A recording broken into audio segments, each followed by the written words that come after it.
언약 공동체인 이스라엘 백성들에게 가장 소중한 장소가 어디냐? 하나님이 임재하는 장소입니다. 여러분 24장 이후에 보시면은 하나님이 그들과 함께하지 아니하시고 저 산 위에 계셔서 들어가지 못하게 하시고 모세와 또 택한 자들에게만 하나님이 만나게 하시는데, 그래서 이 성전의 의미는 뭐냐? 그냥 집이 아니라 하나님의 임재와 또 이스라엘 백성들을 직접적으로 보호하시겠다고 하는 상징적인 거룩한 장소라는 것을 말씀을 통해 알 수가 있습니다. 그곳에서 하나님의 사랑 그리고 용서, 화해가 일어나고요.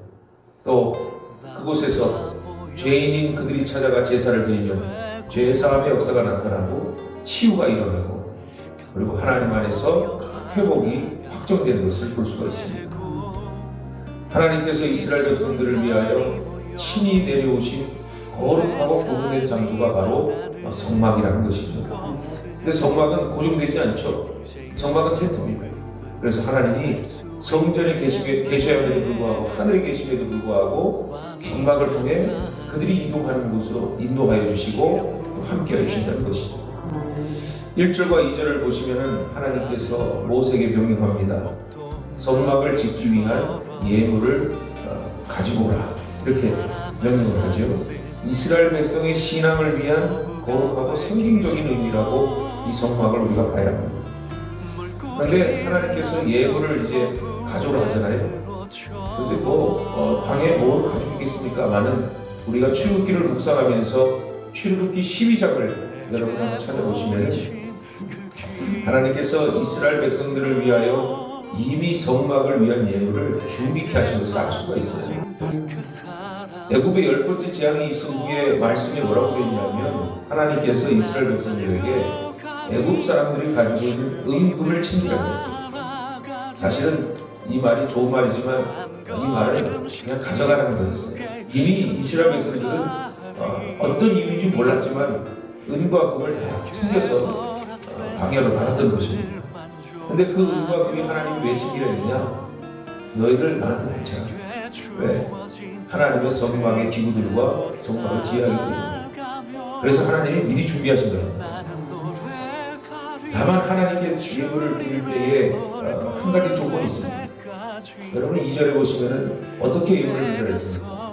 기쁜 마음으로 드리라고 했습니다. 근데 다시 말하면 하나님께 예물을 드리는 우선순위는 금액이나 아니면 내가 부담스럽고 내가 습관적으로 내는 것이 아니라 늘 기쁜 마음, 하나님의 소유고 또 하나님의 드릴 부분이 내가 드릴 수 있다는 그 자체가 기쁨입니다.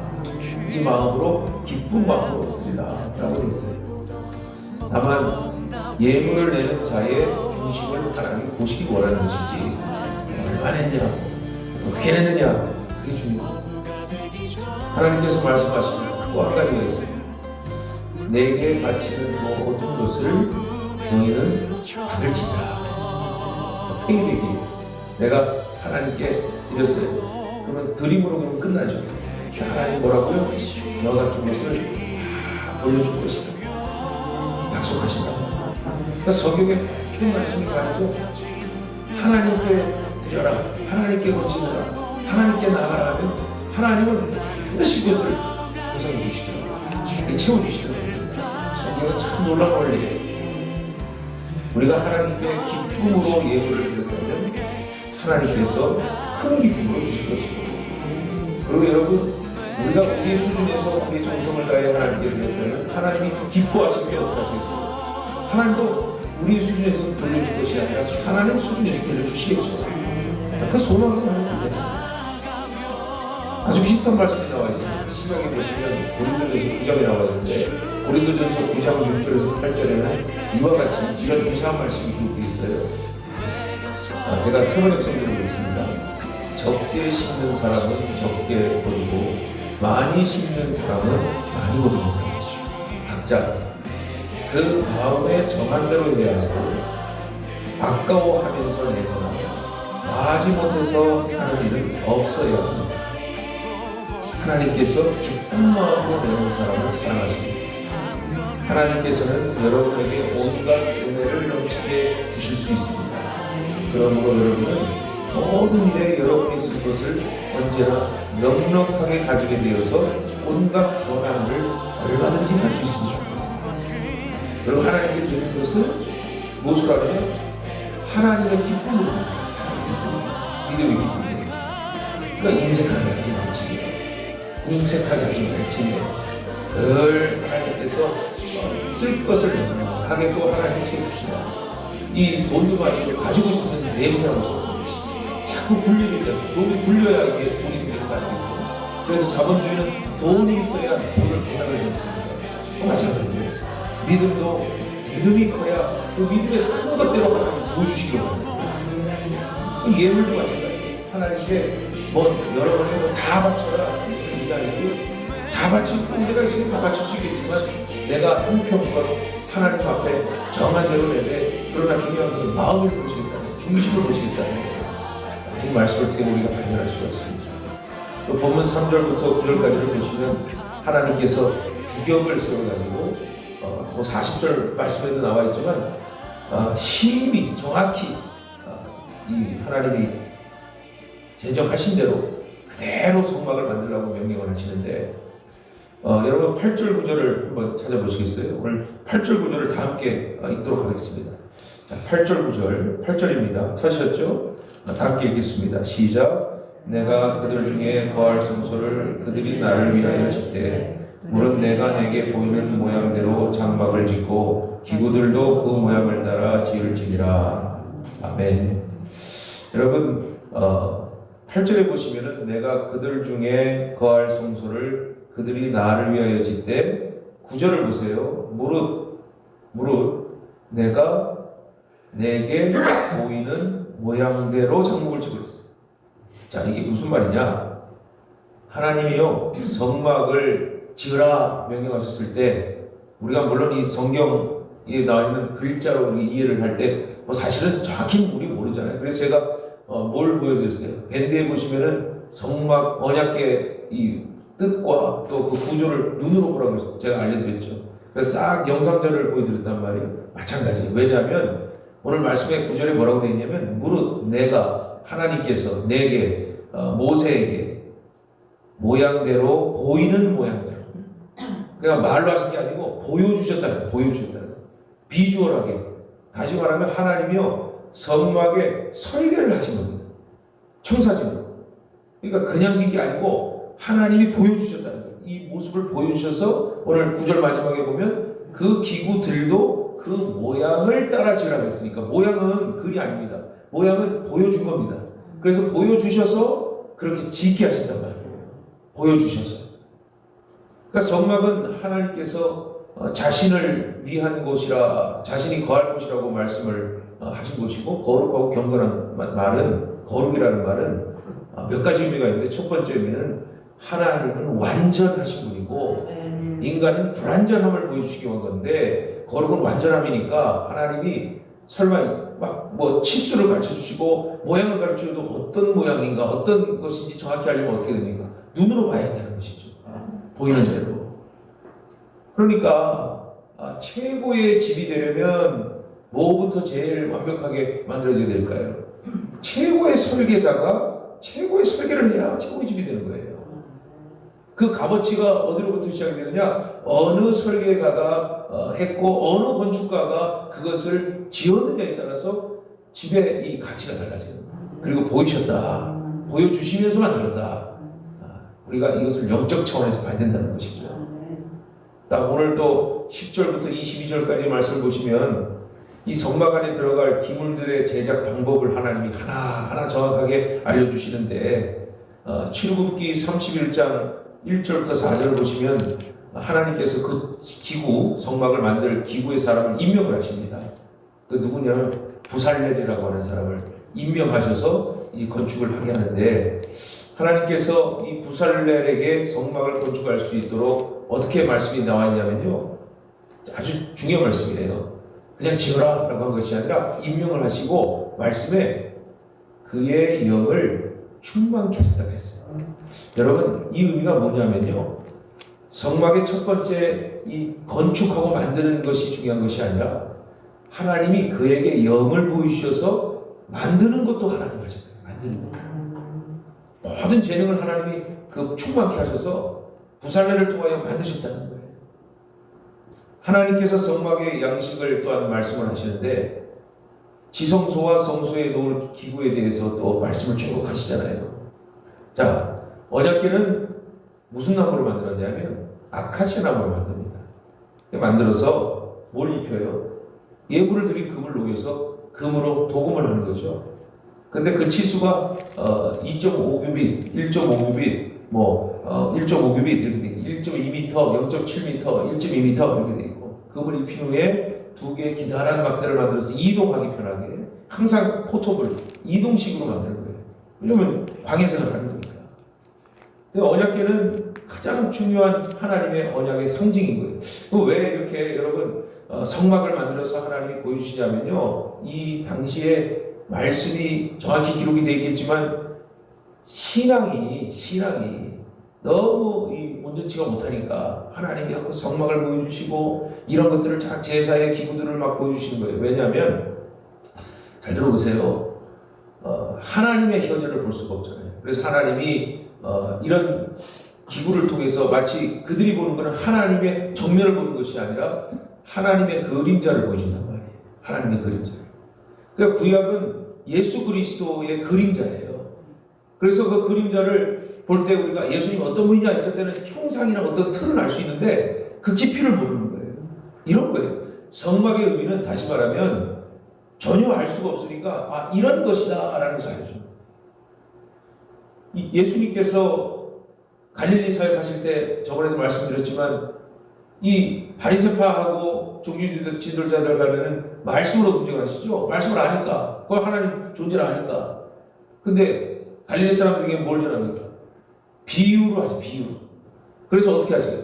그거를 모르니까 사람들이 제자들이 찾아오고 또 궁금한 사람이 찾아와서 예수님 그 뜻이 무엇입니까? 했을 때 그 감추인 의미, 비유에 숨긴 감추인 진리의 의미를 예수님이 가르쳐주시는 것처럼 오늘 이 성막도 하나님이 정확하게 보여주셨다, 알려주셨다라는 말이 뭐냐면 사실은 보이는 것으로 믿는 것은 영원하지가 않고 단편적이라는 거예요. 보이지 않는 믿음, 보이지 않고도 믿는 믿음이 진짜 믿음이라는 거예요. 네. 오늘 이 언약궤도 마찬가지예요. 언약궤도 매우 중요한 상징이 뭐냐면 이 언약궤라는 거가 사실은 다른 그 고대 근동 이 가나안 민족들도요 이런 궤가 있었어요. 이런 궤가 있었는데 그 궤는 뭐가 있냐면 우상이 들어가 있었단 말이에요. 그런데 언약궤는 뭐가 있는지 아시죠? 십계명 두 돌판, 그리고 만나를 담은 금 항아리, 그 다음에 아론의 쌍난 지팡이, 이게 들어가 있어요. 물론 이게 형상이겠지만 이건 무엇을 의미하면 하나님께서 이스라엘 백성들을 영적으로, 물질적으로 그들의 삶을 책임져 주신 증거예요. 증거. 그래서 언약궤를 뭐라 그래요? 증거궤라고 말하잖아요. 그러니까 말씀, 그리고 그들이 받았던 만나, 아론의 쌍난 지팡이는 지도, 인도하심, 그 상징적인 의미를 담아서 내가 너희를 지키고 인도하고 이끌어준다는 그 의미를 가지고 있는 거예요. 다른 여타 종교와 다르게 언약궤는 말씀이 나와 있는 거예요. 그리고 그 언약궤에 뭐가 있죠? 속죄소가 있어요. 속죄소. 시운소라고 말하는데 그 속죄소는 뭐냐? 속죄하다라는 동사에서 파생된 거예요. 뭘 속죄하느냐? 대제사장이요 1년에 한 번 지성소에 들어가죠. 그 속죄소에 뭐합니까? 피를 뿌리는 거예요. 그래서 이스라엘 모든 민족의 죄를 하나님께 죄사함을 하는 것이 그 속죄소, 율법 그 법궤 위에 있는 뚜껑 속죄소에 있단 말이에요. 그럼 속죄소에 또 뭐가 있느냐? 속죄소에 이게 보시면은 그룹이라는 것이에요. 그룹이라는 것이. 그룹이 뭐냐면 우리가 말하는 영어로 그룹이 아니고요, 천사를 말합니다. 언약궤를 보시면 이렇게 날개로 덮어서 이렇게 머리 이렇게 숙이는 게 있죠. 아담과 하와가 죄를 짓죠. 그리고 하나님이 어떻게 하십니까? 에덴 동산을 폐하시죠. 그리고 불칼로 지키게 하십니다. 그 지키는 천사가 그룹이에요. 또한 속죄소 양편에 그 형상이 두 천사들이 날개로 덮고 있고 그 천사가 그룹인데 하나님의 말씀을 이렇게 지켜보고 있는 거예요. 지키면서 그 말씀이 아래부터 위로 올라가게 하시는 거예요. 보호하심에 인도하심의 표현인 거예요. 또 본문 23절부터 30절까지는 진설상과 진설병에 대해서 다 말씀을 하시는데 진설상은 조각목으로 만들고 똑같이 금으로 입히고 법궤와 같이 금으로 입히고 운반할 수 있도록 만들고 또 손바닥 넓이의 이 내 턱을 모서리 제작하여서 그 물건이 진설병이 떨어지지 않도록 제작을 해놓고 또 상 위에 놓을 대접과 숟가락과 병과 붓는 잔 모두 뭘로 만들어요? 순금으로 정금으로 싹 다 만들고 진설병은 누룩이 넣지 않는 12지파를 상징하는 12개로 6개씩 나눠서 하나님께 준비하고 또 31절부터 40절까지는 요약해서 말씀드려요. 등대의 모형을 자세히 설명하고 있어요. 등대는요 장막의 기구 중에서 가장 화려한 것입니다. 등대는 그 장식된 잔과 꽃받침과 꽃이 다 정금으로 되어 있습니다. 하나님의 언약 안에서 살아야 할 이스라엘 백성들을 상징하는 것이 바로 등대. 등대는 뭐냐면 불을 밝히고 그리고 사람들의 빛을 어둠을 사라지게 하고 빛을 밝히는 거니까. 근데 이것이 아까도 말씀드렸듯이 그림자의 모형이라는 거예요. 성막이. 그것의 구원이라는 것도 아니고 그냥 하나님이 계심의 상징이고 하나님이 임재하심의 어떤 그 장소인데 중요한 게 뭐냐면 신약으로 넘어가야 되면 성막이 뭔지 아세요?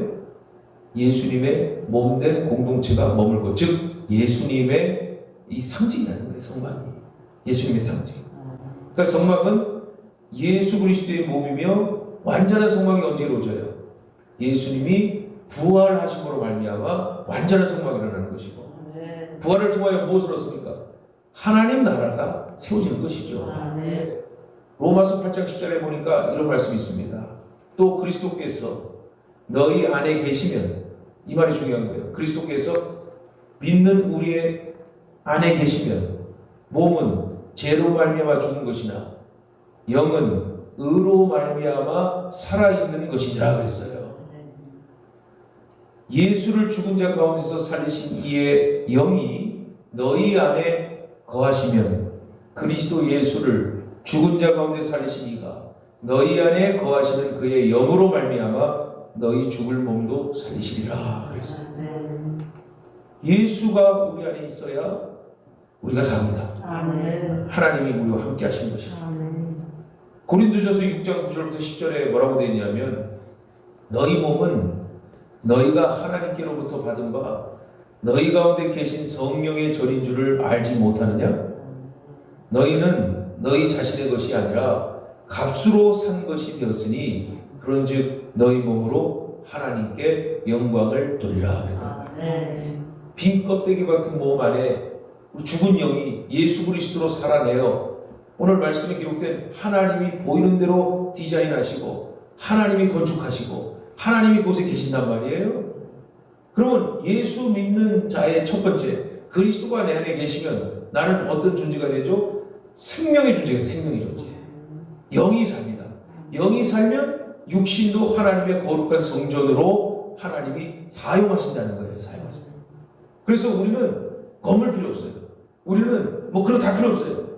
우리가 성전이에요. 우리가 하나님이 부르시는 움직이는 성전이란 말이에요. 그래 몸도 정결하게 해야 되고 내 영도 정결하게 한다는 것은 내 건강을 위해 어떤 내 육신을 위해 하는 것이 아니라 하나님이 내 안에 역사하시고 주님이 내 안에 거하시니까 내 모든 일거수일투족이 하나님의 영광을 위해 존재된 저입니다 라고 고백하기 위하여 하나님이 그리스도께서 우리와 함께하여 주시기 원합니다.